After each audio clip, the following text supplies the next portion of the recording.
Check Complete, a referee podcast, is an educational resource for referees by referees, designed to connect and develop soccer officials of all ages and skill levels to better serve the game both on and off the field.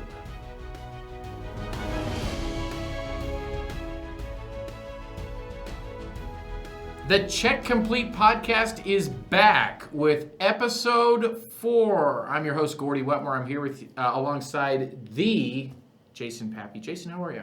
I'm doing great. Gordie, how are you? It's a pleasure to be here. I'm wonderful, and it is wonderful to have you here. I'm excited. So tell us, I didn't do a great job of this with the last couple guys, but tell us about you, Jason. Let's just round you out as a person. Excellent. Here. Well, my name is Jason Paepke. I've been a referee probably longer than you've been alive. Yeah. Sometime in the 90s. I don't know what year in 1990s you were born. I was 90.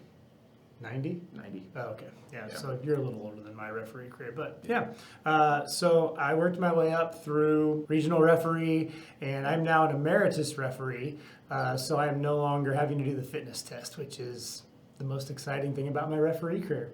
Yeah. I don't have to do the fitness test anymore. So I still could, but I don't have to. You could, yes.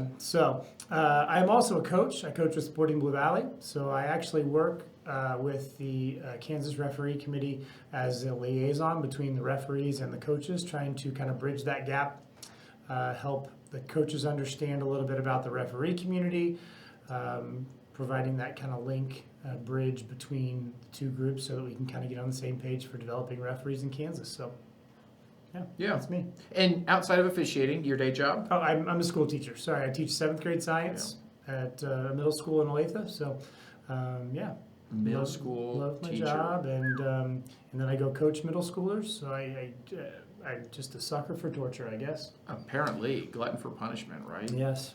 That's great. So, yeah. Well, we're excited to have you, Jason. I'm excited to be here. Thanks for inviting me. So, in this week's episode, we've got several things for you guys, and we're super excited about it. We are going to be talking about a segment about what controllables we have control over every time we step on the pitch. Okay, so we're going to talk about that. We had some audience participation. There was a tweet that I found from @SportsPsychTips, if you'd like to follow them on Twitter. And the tweet that they put out was, "Stop worrying so much. Just focus on what you can control and do your best. The rest will take care of itself." Okay, so we won't pick apart the tweet, but it got my mind going, which is always like somewhat scary. But it got my mind going about what are the controllables that we have every game. So we're going to talk about that in just a moment. Just as a preview for what the rest of this episode will look like, we are back with Jeff Swartzel, our pro AR contact. He's been such a great guest for us for episode 2. If you have not watched episode 2, watch episode 2 because he's great. And so we bring him back on to talk about AR, assistant referee involvement in penalty area incidents. So Jeff pulls 3 different types of scenarios, kind of breaks that down to 3 different types of scenarios. You will not want to miss that interview with Jeff. He really pulls some things apart, and we are going to do some clips on social media to follow up with that. I know it's hard to do some clips, especially if you're listening to this on one of our podcast one of the podcast services. You're just audio only. Make sure you follow us at check_complete on Twitter and Instagram, and check complete on Facebook. That's where we're going to be posting those videos, that content, so you can see. And Jeff's going to provide us some insights. And it's going to be things about like penalty area decisions. That doesn't always include penalty kicks. It can mean fouls coming out where goals are disallowed because of that. We've got to make sure that those are correct. And then we have a great interview with, well, at least we think it's great. Yeah, it was wonderful. I enjoyed it. Mean? With some Kansas referees that went and participated in a couple of tournaments, the Dallas Cup tournament, which, as we say, miraculously takes place in Dallas, Texas, Dallas. Which is salad backwards. Did you know that? With 2 L's. I do now. Yeah, that's a fun fact for you. You can do that. Gordie always brings it back around to food. Yeah, that's right. A healthy option. Yes. And then the Generation Adidas event, which is also down in the Dallas area. So both, we had referees from Kansas, and you may have, wherever you're watching, hopefully had some representation from your state or your region.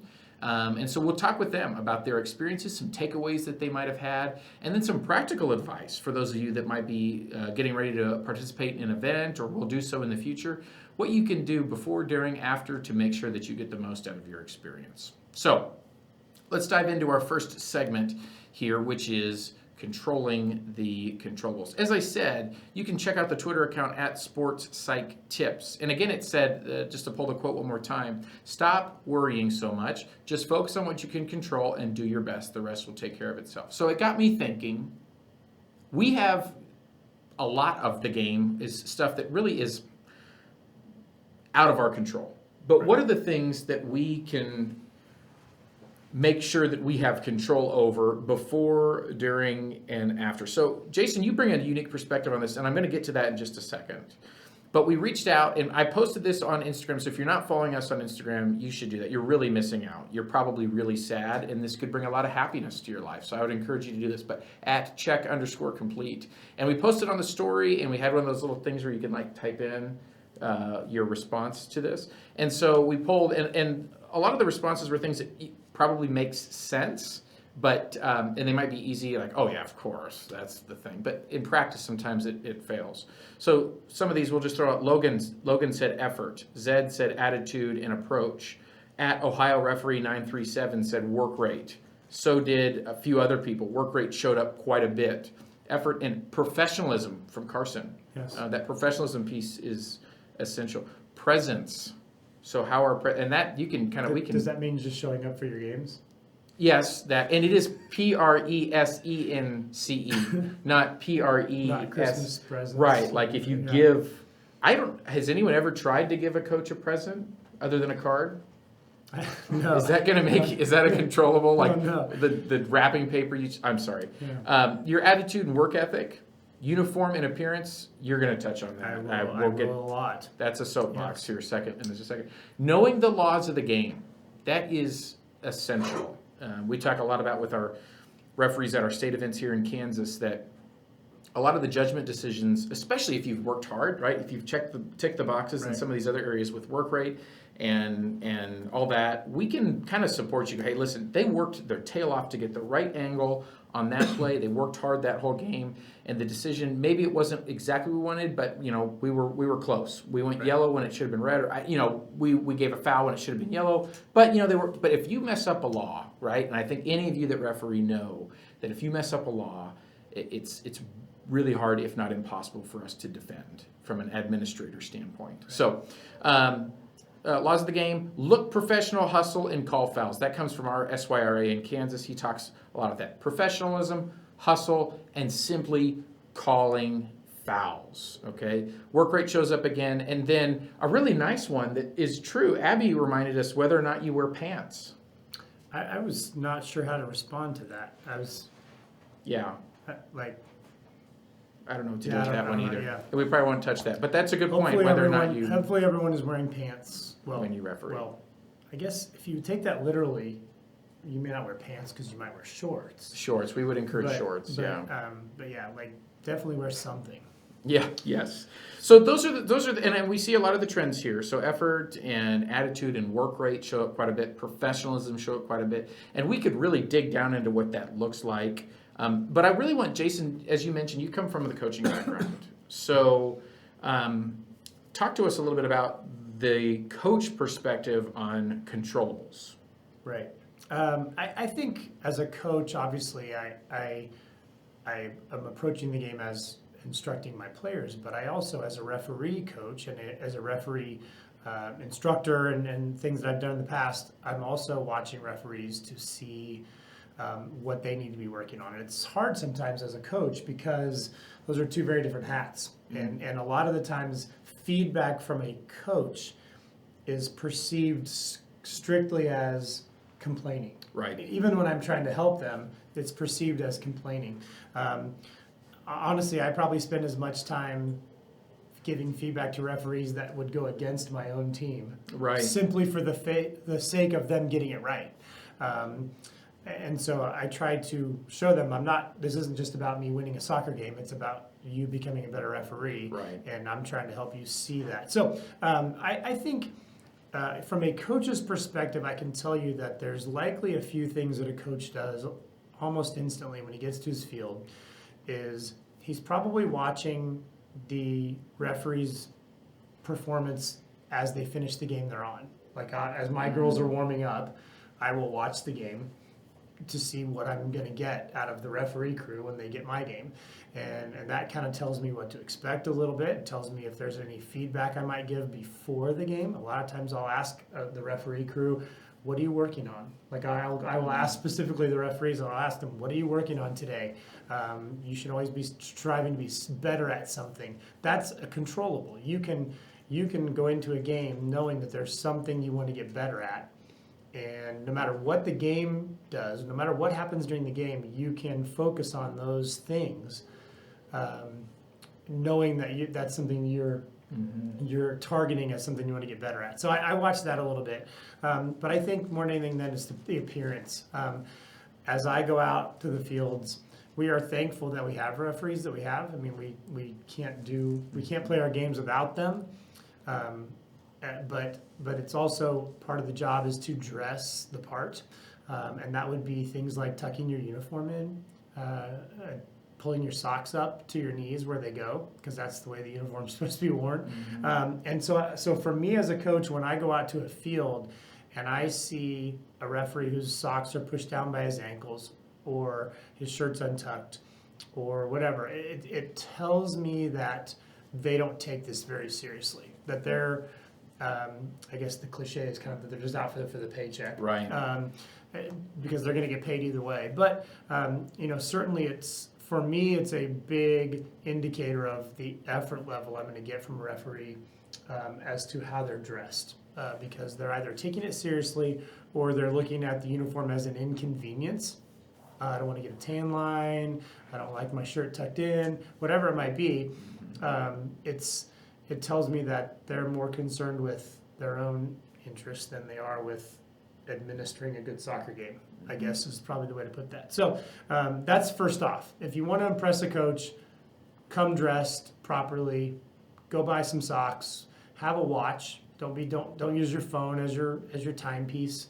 Have a watch. You can get them inexpensive quite a few places.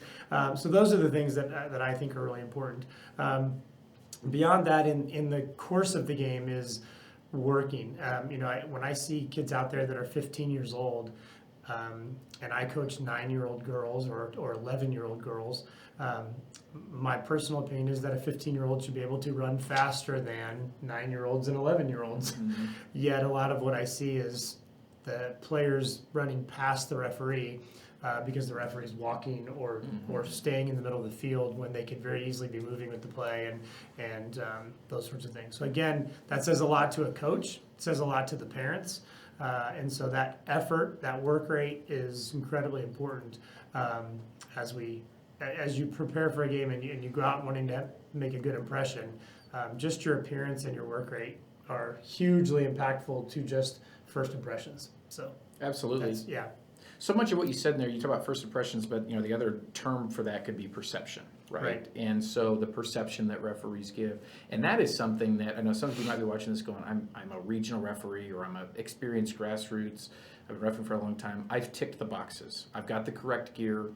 I do my best to work hard. But I think some of the other little things is paying attention to perception about how we are perceived when we're standing near the field. Right. When we're talking, especially one of the things that I try to be careful of is those of us that have been refereeing for a long time, we get to know coaches, right? Which is a beautiful thing. And I love, so there's guys that I haven't seen in a while go up and shake their hand, but you got to be conscientious, especially, it's a tournament.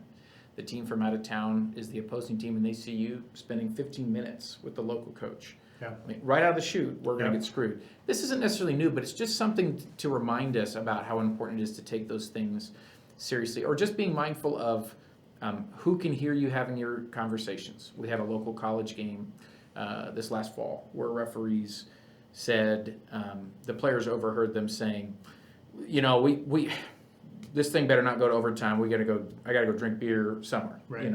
Now, for those of you that are refereed at any length of time, we typically will joke around and even have game administrators from home schools at the collegiate or even high school level or wherever else they go, hey, don't you dare let this go to overtime. That's a common phrase. the story unravels further. Right. Because the game was 0-0. With about 3 minutes left, there was a controversial goal line decision. They said it was a goal. Probably was not. The game ends 1-0 and the home side loses. And the players that overheard the referees talking about not letting go to overtime were the losing team players. Right. So they walked away from this game thinking, these guys Didn't want to stay. They pulled one out of their to make sure exactly. So the controllables of that, of just being mindful of who can hear you and where you're talking, how long you're talking, to having those conversations. These are all things that, especially for those of you that have been doing it for any length of time, know for sure. But if you're a newer referee and you're wondering, should I go buy the correct gear, or should I go and buy that other style jersey so that the referee isn't wearing green and we're both wearing yellow on the lines? Right. Set aside your next paycheck and go invest in the right gear to look like you want to be there. Yeah. You would be amazed at how much less grief you get, right? It's amazing, yeah. So, yeah, absolutely. There's a lot more here that we could spend a significant more time talking about, and I'm sure there are other controllables and things, but maybe that's a task for you as you continue to do your games this spring and into the future.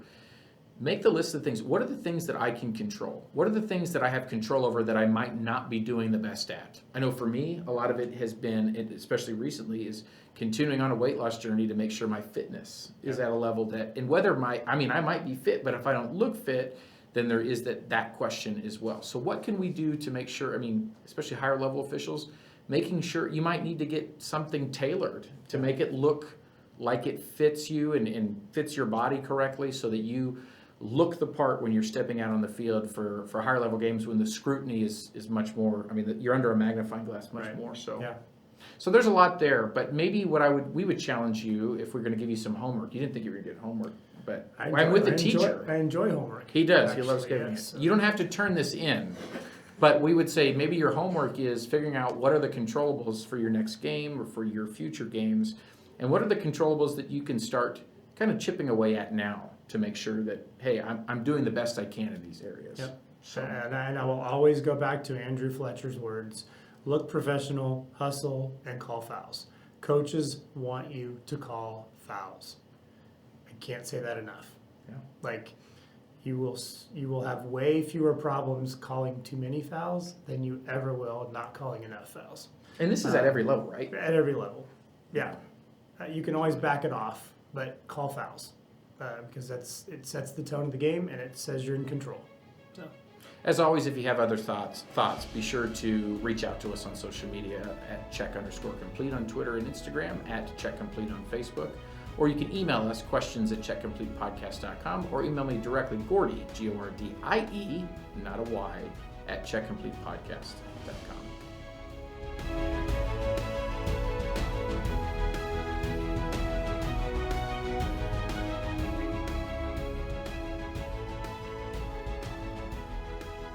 Jason and I are excited to bring back on to the podcast pro assistant referee Jeff Swartzel. Jeff, thanks for joining us again. It's good to see your face.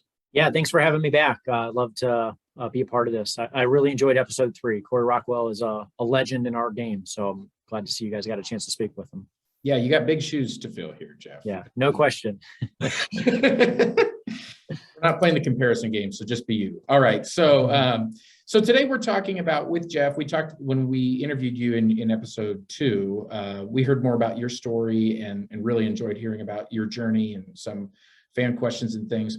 And as we mentioned, we're going to bring Jeff back when we did. We're going to have you kind of stick around the podcast even more as we move forward and talk about some things that even people had brought up in audience questions that Jeff would have some expertise on. And so tonight's concept is talking about AR involvement in penalty area incidents. So this is one of those, especially for those of us that are working games fairly consistently without communication devices, where we struggle to know, and I have this conversation a lot with brand new referees for other reasons, right? Sometimes it's based on like, referees aren't doing their job, how do I get involved? We're not going to go down that road necessarily, but more so, how do we communicate? How do we work together to get the decisions right? And we're not just going to be talking about, and Jeff's going to run with this and give us some great thoughts to work from. We're not just going to be talking about just penalty kicks. There's lots of other situations here where the whistle and the restart results in something other than a penalty kick, and that's just as match critical. It certainly can be. So, Jeff, let's launch into this and talk about this. This is probably something that you guys spend. I mean, this is a huge part of your bread and butter to be an effective AR, right? Yeah, you've got it. Look, the reality is I can be a pretty average official between the 18s, but when we get into that penalty area, we have to be correct. Our paychecks depend on whether we're correct in that area of the field in both directions. The giving of a penalty kick has very significant consequence, and also giving free kicks coming out, might stop attacks. So, we have to be accurate there. We spend a lot of time reviewing penalty area incidents and understanding when to get involved and how to get involved when necessary. Yeah, absolutely. So let's just, I'm not sure exactly where we talked about this, but let's go ahead and just launch into it, Jeff, and run with this in the direction, and Jason and I will listen and lob in softball questions if they arise. So. Sure, great. When I think about penalty area incidents, I start with the laws of the game. And the laws of the game tell us two times or two reasons that the assistant referee would get involved. The first is when something happens out of the view of the official, the referee. And the second is when it's consistent with what he or she would call, and would they call that had they seen it. So that line of thinking carries from the field into the penalty area, that we're really looking for things that are out of the view and consistent with what they would call. We know that there's a different threshold for what's a foul at midfield than what is in the penalty area. So we really need to be in tune with what a referee would call and award for a penalty kick, and also what they would award for a foul coming out. And that's really where it starts for me. It's just the basic laws of the game. When I took some notes for this, I divided fouls into three categories. There's one where the assistant referee is the most credible person on the field. These are things that, are in close proximity to them. This is an example of like the handball with the goal line side hand, where the referee will never be able to see. Or it could be, a inside or outside decision of a penalty kick at the top of the penalty area. In all of these situations, the assistant referee has that unique view that only he or she can see. And we would really expect, the stadium would expect the assistant referee to be making those decisions. So that's category number one.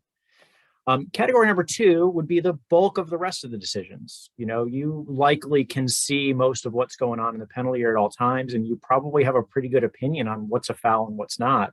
But because it's not close enough to you, or perhaps the referee is just more credible, and these are examples of things that we really don't expect assistants to get involved in, but we would expect them to have an opinion on, just in case, the referee gets caught off guard or gets screened for some reason. You should have some kind of opinion. And the last category are things that are truly save the day moments. Those things that everybody in the stadium sees, no matter whether it's close to you or far away, that absolutely have to be called. And for some reason, the referee hasn't called it. These are things like handballs on the goal line, or a goalkeeper being fouled in the buildup of a goal. Just true travesties to the game that, if left unchecked, would really cause a miscarriage of justice. So those three moments we'll take kind of individually and decide, how and when to get involved for each of those. Yeah, absolutely. That's fantastic. So let's start with the first one, the things that you're most credible. So I mentioned a couple examples. That goal line side handball is the one that's the most difficult for a referee to see. They will always be screened by the body of the defender. You'll be looking across play to, maybe make an offside decision. And so you're really the only person that can see this. And in almost all cases, this is going to be pretty close to you. Just the nature of how these things happen. They're usually off crosses and not shots. And because you're the most credible and the stadium expects you to make a decision, this decision is usually made with a flag. It's, the flag straight up, a little bit of a waggle. And then I run down to the corner flag. That indicates that I have a penalty kick. If I'm wearing a radio, I would say penalty, penalty, penalty. And I'd run down to the corner flag and let the referee make his decision. The other big decision that you're most credible is whether a foul is inside or outside the penalty area. So, we see this very commonly where fouls happen right at the line, and a referee is going to have a hard time seeing that from their angle. But an assistant referee who's likely in line with that play will have this great straight across view where they can see, where that foul happens. And for that, again, we have this beautiful nonverbal mechanic of either running to the corner flag if it's inside, indicating the penalty kick, or running upfield a little bit, maybe 2 or 3 steps to indicate that it's outside.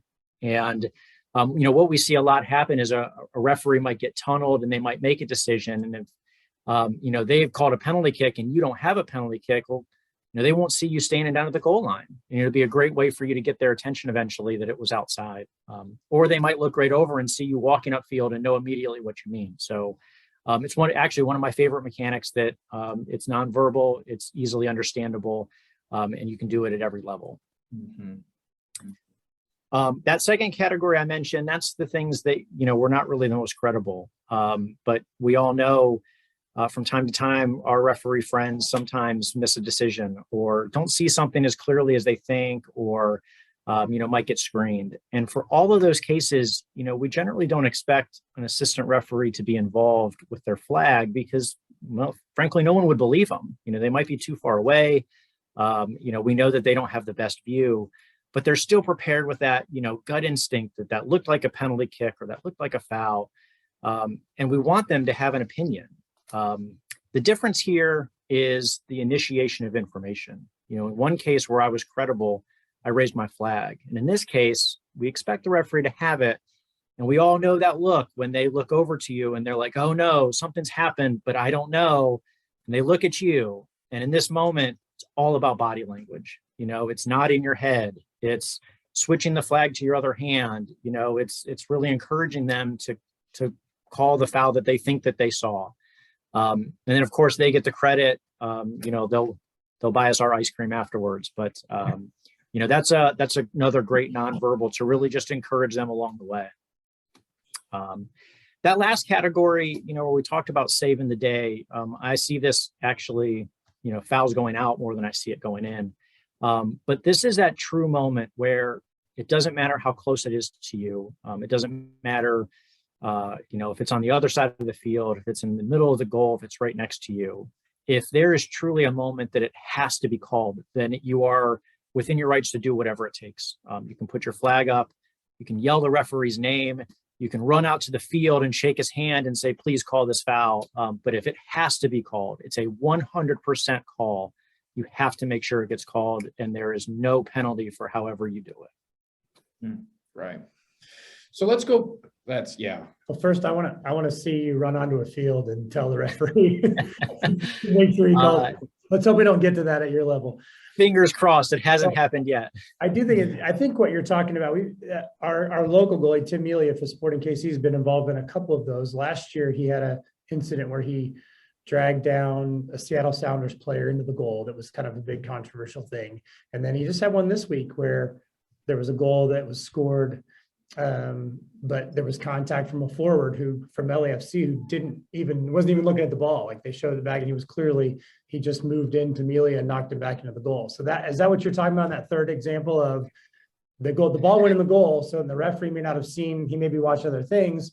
Is that kind of the thing you're talking about there in terms of the game saving moments kind of deal? It is. Yeah, it certainly is. Those are those real moments that, a referee has a lot to look at. These happen a lot on set pieces, corner kicks and free kicks, and they might be looking for holding and grabbing on the players. And then something happens and all of a sudden there's a goalkeeper on the ground and they didn't see what happened.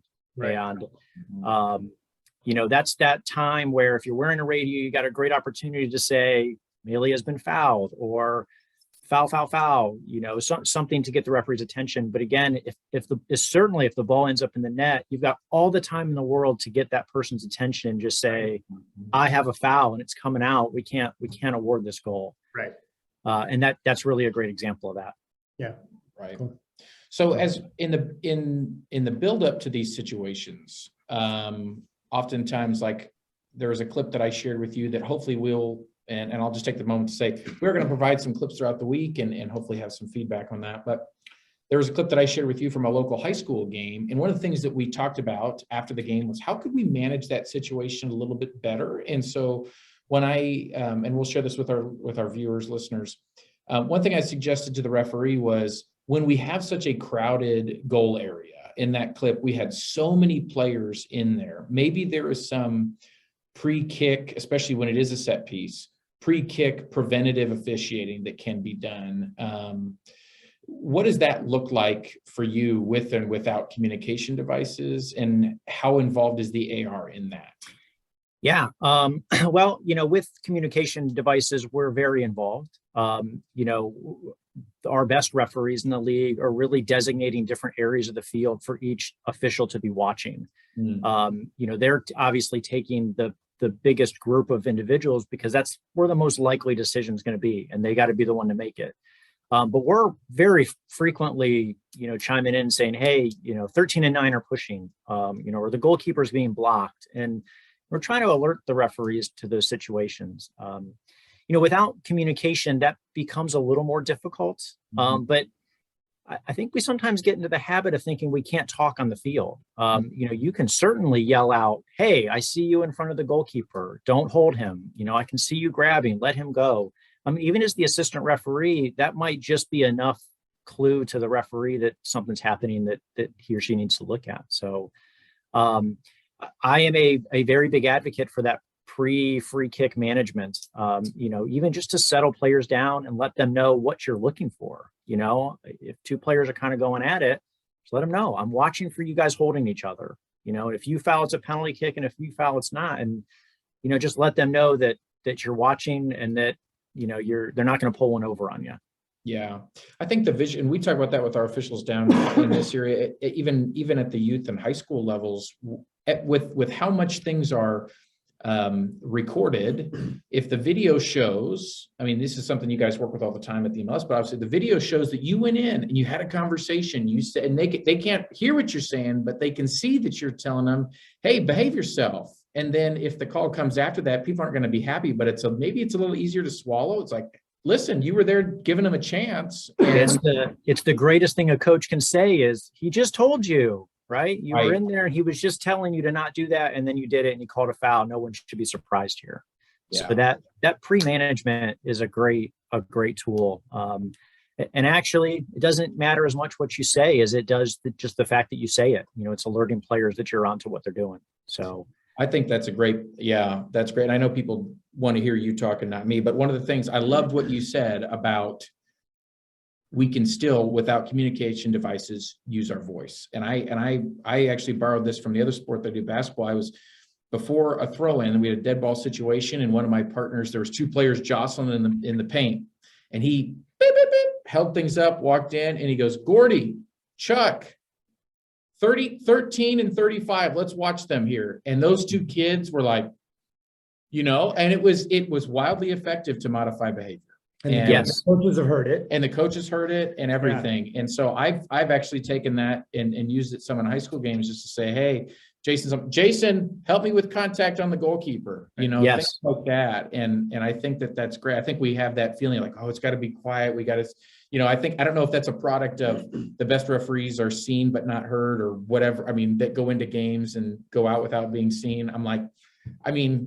I think those are moments where we need to step in and that prevents us from having to make bigger decisions than maybe we need to. Right. Just some thoughts.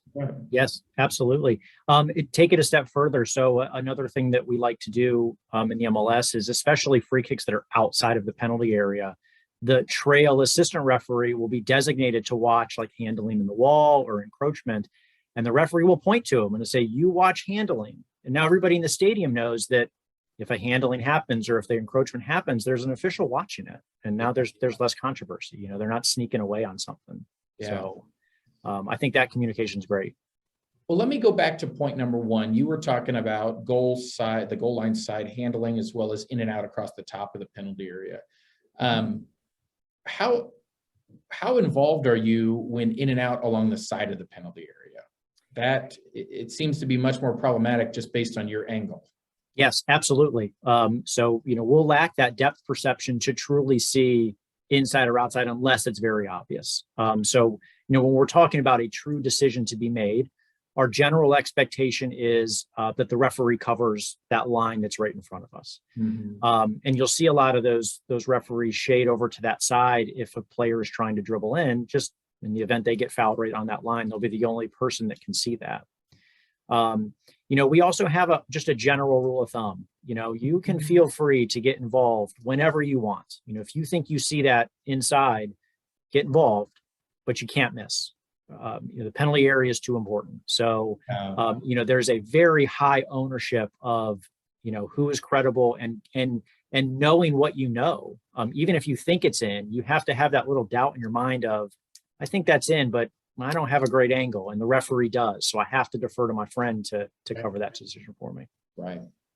So talk to us a little bit about what this conversation sounds like in an MLS referee pregame. Sure. Yeah. So, if you sat in on an MLS pregame, 90% of what we talk about is communication, and how we're going to communicate in these big moments. We obviously have the luxury of a radio system. Sure. And in most cases, electronic flags. And so we're really working through, if it's my decision, what's it going to sound like? When am I going to say it? How am I going to say it? And what do I expect back from you? So for those cases where I said it's my decision, here are the words I use. I say penalty, penalty, penalty. I would also use a flag. I would buzz you at the same time. And I would expect you to just trust me and call at that point. The referee, when it's his responsibility, if he doesn't know, he might ask, help, help, help. And I'll chime in with my response. So through just the nuances of how each person communicates with each other and what they expect to hear in not just penalty area situations, but all situations. What are we going to hear for stoppage time and for subs and for offside and for regular fouls, for misconduct? So like I said, 90% is communication. And for penalty area incidents, for sure, we don't want, any confusion for what you mean, to come across. Right. Absolutely. And on the communication piece, one of the things we talk about in our entry-level clinics and recertifications with referees, not just with this situation, but with all things, we'll say, well, go talk to the player or just go have the conversation with your referee. I don't think we always clearly outline, how does that, give us the soundbite of how that's supposed to sound. So if let's say we have a goal that you have a problem with how there was something in the build-up, there's contact on the goalkeeper, like we talked about, or something like that.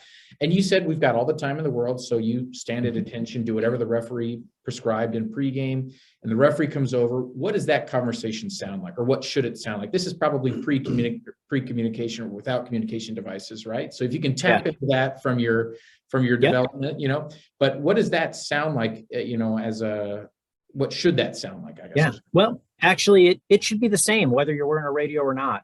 Just the difference is where you're standing on the field. When that referee comes over, it's up to you to describe as many details and considerations about that event that you can. If they didn't see it the first time, they're going to need a lot of information to come to the decision you want them to come to. So you might have to say things like, I saw this player, number 19, run into the goalkeeper and not play the ball.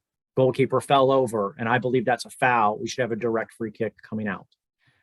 Or if it's a handball, I see number 19's arm clearly above the shoulder, arm stretched out. He's created a barrier. This is a handball. And if you have the decision, then you need to have all the decision. So you should include misconduct with that. It's also a shot on goal. It should be a yellow card, penalty kick, restart. And when you say things like this that all of our officials have heard, then you sound knowledgeable and you sound credible and people will believe you. If you say things like, I think it hit the arm, I think he ran into the player, you're not instilling a lot of confidence with your teammate to make this huge decision you want them to make. So, be factual, use your considerations, use the laws of the game to describe the incident that you saw and how you came to your decision.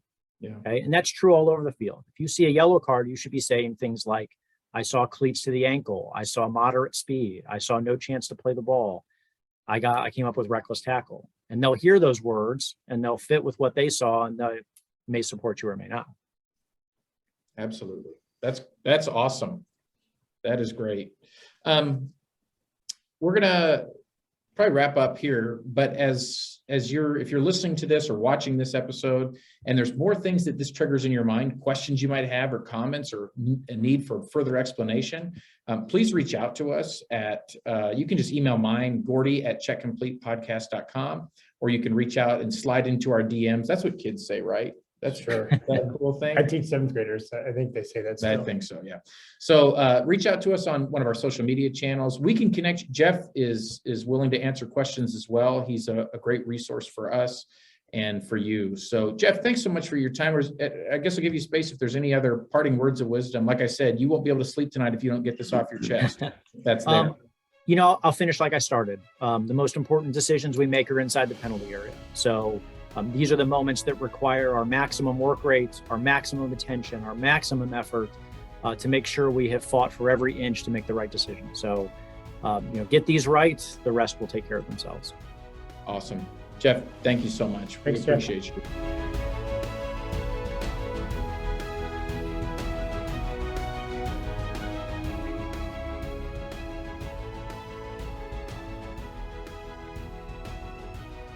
Jason and I are here with several Kansas referees that recently attended a couple of events in the great state of Texas.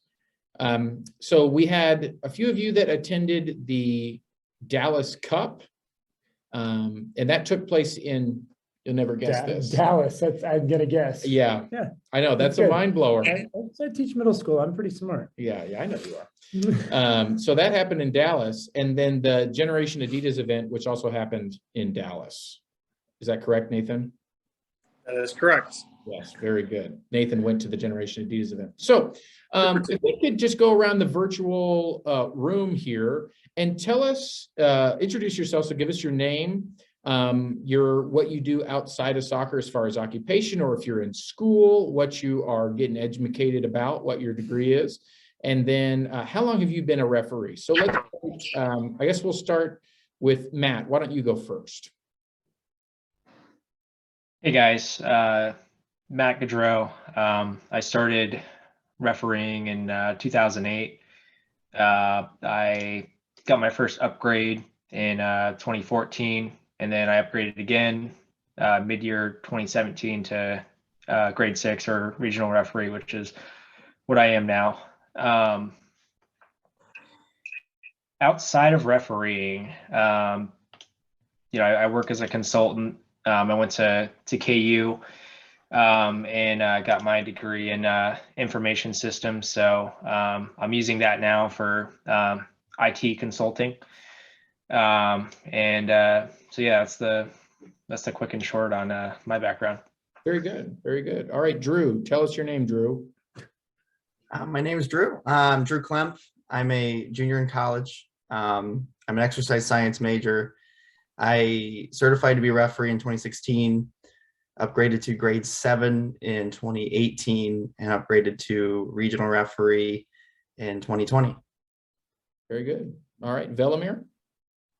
Hey, good evening, everyone. My name is Elmer Stefanovic. Originally, I'm from Serbia. Came to United States in 2010. Currently teaching at a small university in Marshall, Missouri. Referee since 2015. And yeah, that's a little about me. Very good. Nathan? As you said, my name is Nathan. I started refereeing in about 2008. Outside of refereeing, I am working in investments and wealth management, and I upgraded to regional in 2017, I believe, 2018. And yeah, excited to be here. Excited to hear about everyone else's experience as well. Very good. Logan, round us out. Hi, I'm Logan Clark. I am a freshman at Nebraska Wesleyan. I still am playing currently, studying business here. As far as refereeing goes, I started in 2013, and I am still a grade 8 grassroots. Very good. Very good. So before we launch into your experience, we've got a couple just questions for you guys. Tell us what these events are. So as far as what Dallas Cup is, give us just a kind of a brief outline. I think, Matt, you're going to share with us just briefly on what that tournament is. Mhm. Yeah, so the Dallas Cup, as you mentioned, it's in Dallas. It's the teams are invitational, so they do that just to ensure competition, and it happens every year in the week leading up to Easter. The teams are U12 through U19, boys, girls, men, women. And the big thing about this event is there's a heavy focus on the international side of the house. So you'll see, the development clubs for, Man U, Barcelona, AC Milan, right? They bring in, over 300 referees every year. 35 countries are represented across 6 continents. So it's a pretty large event, and there's a really big focus on referee development, right? So, they have a symposium that they host. You'll work with referees from different countries. You'll see some CONCACAF referees, some white badges here and there. So it's really exciting. It's a great opportunity to network, start to, get to know folks, learn faces, learn names. Good opportunity. That's wonderful. And did I see, Logan, did you get a chance to work with some CONCACAF referees? I thought I saw. I did. Yeah, I did. I had a U18. Yeah, I had a U18 semifinal. And where were those guys from? One of them was here from the States. I believe he was in New Hampshire. And then I'm not sure where the other one was from. I didn't know if they were from international places or whatever. So yeah, that was pretty cool.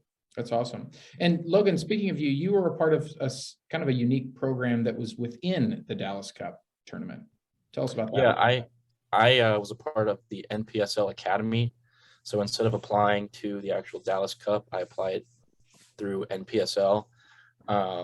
And so basically what occurred was we had 2 coaches, Paul Scott and Kim Oberly, who would, watch. So we had 12 people, 12 referees. So they kind of monitor 3 fields. And then at the end of the night or at the end of the day of games, we would, have a big group debrief, some of them lasting upwards of 3 hours. And so it was just constant coaching and mentoring. And you got some swag there, I see. I did. Capelli Sports hooked us up. There you go.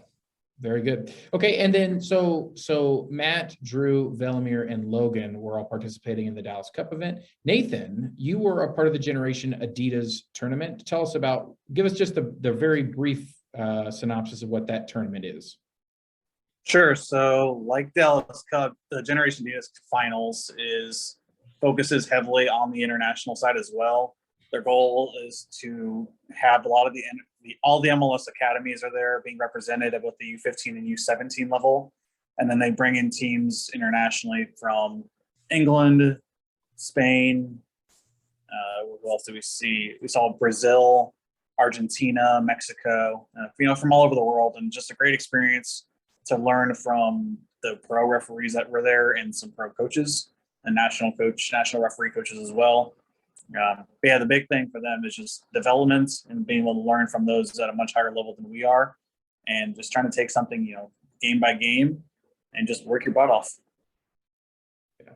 And what a great experience for all of you guys. That's once in a lifetime kind of deal of get to go do something that big with that teams from all over the place. That's cool. Congratulations to all of you. Yeah, absolutely. Very good. So, what are some highlights from you guys this week? I don't know if any of you had a specific game maybe that stood out for you, or maybe a moment, in a game where you were called on to make a big call, something like that. Anything you guys want to share about your experience from the past week? I'll go. So I was in the middle of a 14-year-old boys game. Things were going really well. I was in my element. I had a really good crew. And as I looked around, I had not only 3 national coaches watching, but I had fellow Kansas referee Velimir and my roommate at the event, Joe Mocht, watching my field. So I felt part of the community. I felt loved, and I felt important. So it was a really unique feeling. It is a cool experience. I know from, again, there's something, in a regional type event where you look over and you happen to notice the people that are watching you. And obviously the easy ones are the people you're there with, because we all go support each other at each other's games. So when you see some of those people that you work your local games with, it's cool. But when you see people from a higher level, or coaches that are watching you that maybe you didn't realize were going to be there, it is kind of it certainly gives you a little pep in your step. If you're slagging behind a little bit because you're tired, suddenly you're not tired anymore at that point. You find a little bit of extra energy. So that is pretty cool. I think that's great. And I think that's a takeaway, honestly, for anybody. If you're listening to this, wherever you are, I don't know, shirtless eating a bag of Funyuns or something. Do they still make Funyuns? Anyway, pretty sure they do. Wherever you are right now, take this as a challenge. There's local games all around you. And so maybe stick around after you're done and support those crews, or get there earlier and support those crews. That type of community is something that can be cultivated. It doesn't have to happen at an event once a year. It can be anywhere in your neck of the woods. So anyway, off my little soapbox for community. It's support your friends. I guess a lot of people have a friend who got certified with them. Find when their games are and go watch them referee, because that can be good feedback and a good opportunity to learn from each other in a low pressure situation. So yeah. Anyone else have anything worthy of talking about in your experiences at Dallas Cup? Or I'm gonna call on them just to make sure we get it from each of them. So Matt, what would be your takeaway? I would say probably a couple things. So I know we're kind of mixing topics here, but I just remember Nathan was my roommate. We had a room together, so or a couple of rooms. We each had our own room. I remember him coming back and telling me about this game that he had, and how he was walking off the field and just a wall of like 10 national coaches and pro referees were just coming at him to talk about what had happened. So listen to him talk about that, and everything was great. It doesn't sound intimidating at all. Off that and tell you it was a good thing, not a bad thing. Well, it's still a little scary until you know. Yeah. Right. Yeah. So that was good to hear about. And then just some of the other things, like when we go to these events, obviously we go for learning and experience and getting out there, networking, all that. Something I feel like we don't talk about enough is sort of the social component, where we spend time with each other, doing fun stuff. I'll never forget about the dessert we had. We had a really good time, and just a lot of things, memories and experiences that have just been really great. One thing I've learned is to not ask questions you don't want to hear the answers to. Well, no, and but so I'm intrigued. the dessert one is one I'm not going to pry on. So Matt, thank you. I was going to. I was actually going to go there, but nope. I'll refrain. So nope, don't do it. Excellent. Velimir, right, good to know. Please take us in a different direction. Velimir, what do you have for us? Okay, let me start a little bit different, but again, I can definitely agree with Matt and Drew so far. For me, for this events, the best and unique thing is the experience that the referees can have, but as well the players. And Dallas Cup and Generation Adidas were definitely unique because you have the chance to experience dealing with some international players, international coaches, international referee coaches that you can get in contact with, and then as well working on a cruise with some international referees as well, where a lot of we need to work on body language, on our communication skills and all that, because maybe we do not communicate in the same language. And probably a lot of you can agree with this, but sometimes being on a game with me can be a little bit of challenge in that way. I do not know if Mark or Gordie, you need to put a closed caption on this episode because I'm on it. But yeah, for me, like it's just experience working with like people, networking, making new experiences with people from your area, as Drew said, seeing like how much of support we are for each other. We know that like, again, like refereeing as well as playing is competitive environment.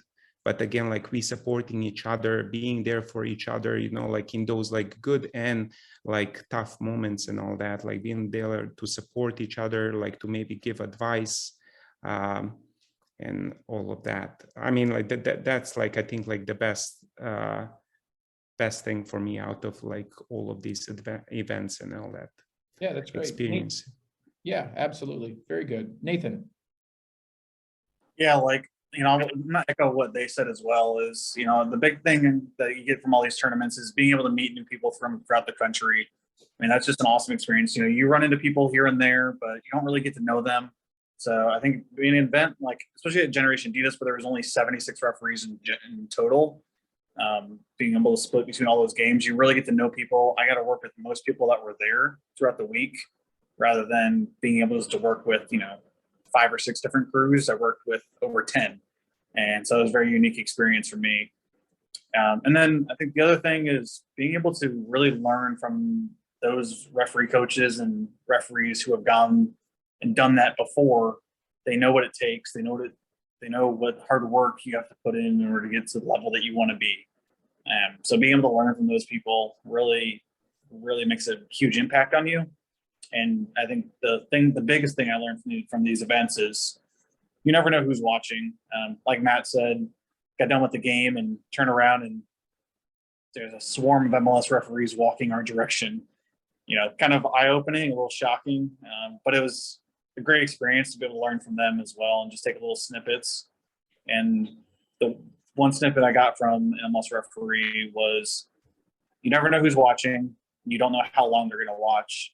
You might only get 5 or 10 minutes to impress somebody, but you have to use those 5 or 10 minutes for all 60. In our situation, only 60-minute games, we have to impress someone for all 60 in 5-minute snippets. So, yeah. Good. Logan? Yeah, so kind of piggybacking, you know, what the rest of the group said about relationships that are built, you know, so I was in a group with 12 people, you know, and I knew none of them going into this. And now I walked away being able to say that is part of my referee family. But other than that, you know, the learning opportunities that are at these events. So with being a part of the NPSL Academy, Paul got us the opportunity to sit in on a CONCACAF debrief that not everybody got to sit in on. And so being able to sit there and like learn from how they're learning was a whole different perspective on the way we viewed things. Yeah. That's great, guys. Thank you very much. So as we conclude, I want to go kind of the laser round here, okay? Not that you guys talked too long before. I'm not going to say that out loud, even though I'm thinking it. No, I'm just kidding. But not that you didn't talk, that you talked, no, but I just want to hear the laser round of what advice would you give for those, a lot of referees that probably could be watching this, but there's a lot of referees that are going to be going and working events. We'll talk more about regionals when we get closer to the summertime, but working different events, maybe it's traveling, maybe it's just going to work a tournament a few miles or a few hours away. What advice would you give to those preparing to attend an event to get the most out of their experience? That could be before the event, during the event, after the event, however you want to go. So let's go through this. We're going to go backwards the direction we came. So Logan, what would be your, you know, kind of lightning round here, guys? Something you would give as far as advice? Sure. So during the event, one of the biggest things that, you know, I do when I travel is I take notes, you know, whether that's in debrief with, you know, coaches or mentors or in group discussion, I always take notes. And then at the end of the event, I will reflect on those notes and kind of put them into my own thoughts. And then further in, when I get more assignments, you know, later in the year or something, you know, I try and work those, you know, points that I was taught into those games. So just keeping an open mind to what people have to say. Great. Yeah. Nathan? yeah, I'll go before. I think preparation is a huge component for performing well at these events. You know, not doing 5 games the week before and really taking your time to stretch and be hydrated. And especially for all of us, we went down into Dallas, you know, the Texas heat can get can get pretty rough sometimes, especially when you're there for an entire week. So being properly hydrated, prepared, and just being ready to go from the first minute that you get there. There's no warm up period for these events. Yeah. Villamir? Hey, I'll do like something during the event, like just work hard. So you do not like regret like regarding your performance like after the games and all that.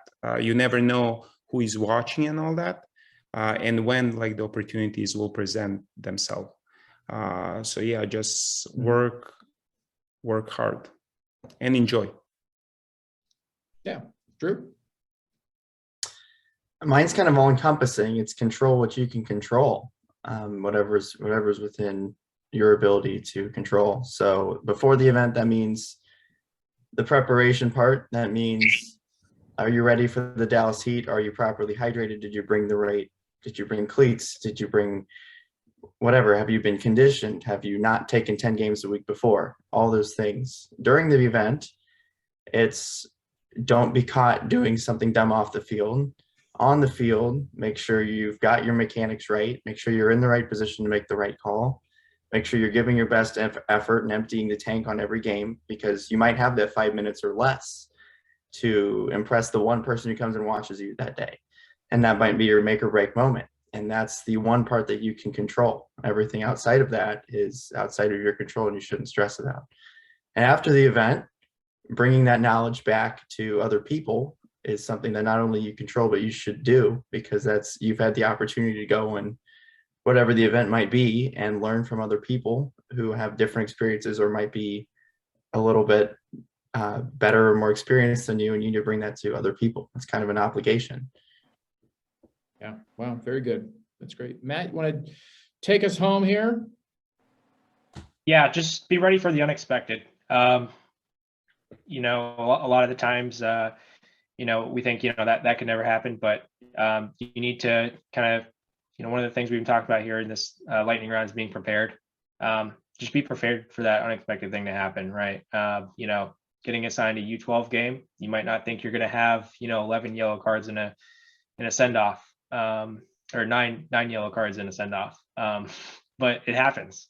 So just be ready for anything. Very good. It sounds like a story. Yeah, it does. Yeah, we don't have time. Sounds like a great story. Absolutely. Well, thank you guys for your time. We appreciate it. We're very proud of you on behalf of the state of Kansas. We're extremely proud of how you guys represented us and in that event. And we've heard just great stories as I've talked to several of you about your experiences and the development of referees across the United States. But those two events are fantastic. So thanks for your time. We really appreciate it. We're going to include some things in the links of our video and our podcast about you know, these events. If you're watching this somewhere and you're interested in working at one of these events, reach out to your state organization and express your interest. Just let them know that this is something you might be interested in. The answer might be no. Do not be discouraged about that. Continue to work hard. And for them, they need to know that that's something you're interested in. And if that's apparent to them, then they'll put you in places hopefully to succeed and take the steps that you need to get better. So, and if this is something you're interested in, understand that these 5 guys we're talking to have climbed a really steep staircase to get to where they are. In other words, they built a foundation. They worked hard when they were younger. They put in the effort and the time. This is not something that just happens, you know, wake up one morning and someone invites you to go to Dallas Cup. It's a long process with a lot of frustration, a lot of building, a lot of breaking down. You know, we got to figure out what we're doing wrong, and that's just know that that's part of the process. So you know. It's great. Yeah, absolutely. Well, very good. Thank you, guys. Jason, I'd ask if you had any more thoughts, but we don't have time. It's all right. So you can just Those were my thoughts. Just add it to the things that you cry into your pillow at night. There you go. So there you go. All right. Thank you guys very much. We appreciate you. See you guys. Thank you, guys. Thank you.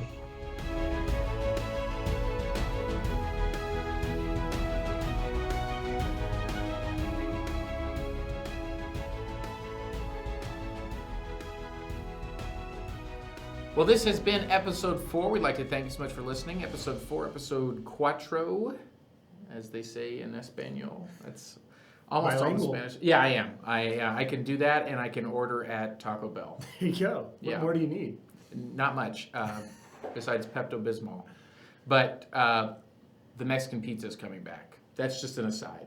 If you're a big fan of the Mexican pizza at Taco Bell, it is returning. There were several that there was weeping and gnashing of teeth when they got rid of it. Yes, it is a signature item. Signature item. I used to have those quite often. Yes, yes.